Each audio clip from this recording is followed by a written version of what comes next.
He hated Christmas. Not the lights, not the music, not the smells, he hated what it reminded him of. That despite all the effort, nothing ever turned out perfect. Elliot stared out the window, the December snow swirling against the glass like tiny ghosts of forgotten holidays. The lights across the street twinkled in perfect synchronization. Houses full of warmth, laughter, and enough joy to make the cold feel irrelevant. He turned back to his apartment. Messy. Cold. Quiet. The kind of quiet that presses against your chest until it hurts. He had tried. Tree up, ornaments carefully placed, cookies baked, but the silence was louder than the lights. He remembered last year. The burnt turkey. The argument over presents. The disappointment on his sister's face. He had promised himself it would be different this time. But perfection, he realized, was a cruel illusion. The doorbell rang. He froze. Visitors? A knock. A child's voice, shy, hesitant. Hi. I live next door.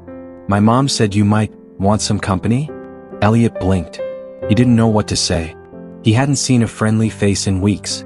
But the child smiled anyway, holding a plate of cookies. He invited her in. She sat at the edge of his couch, legs swinging, telling stories about school, her dog, the neighbor's cat. Her innocence began to melt something inside him. One by one his neighbors arrived. A woman with a warm scarf, carrying hot chocolate. A couple, arms full of blankets and candles. A teenager with a guitar, timidly strumming carols. The apartment, once cold and silent, began to hum.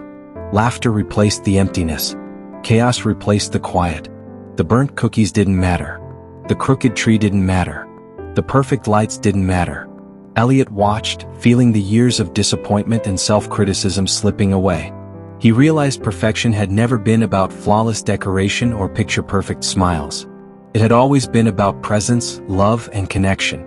By the time midnight arrived, Elliot was sitting in the center of his small living room, surrounded by people who didn't care about his mistakes or his quiet apartment. He looked at the tree, the ornaments slightly crooked, the lights blinking out of sync, and smiled. In that moment it felt perfect. Not because everything was flawless. Not because the world had aligned to his expectations. Perfect because it was real. Human. Warm. Alive. And Elliot understood something he had never grasped before. A perfect Christmas isn't a house with the brightest lights or the fanciest gifts. It's a heart open enough to let love in, messy and unpredictable as it may be. That night, he closed the door behind the last neighbor, the laughter echoing long after they left. He poured himself a cup of tea and looked out at the softly falling snow. For the first time, the lights didn't mock him. The silence didn't suffocate him.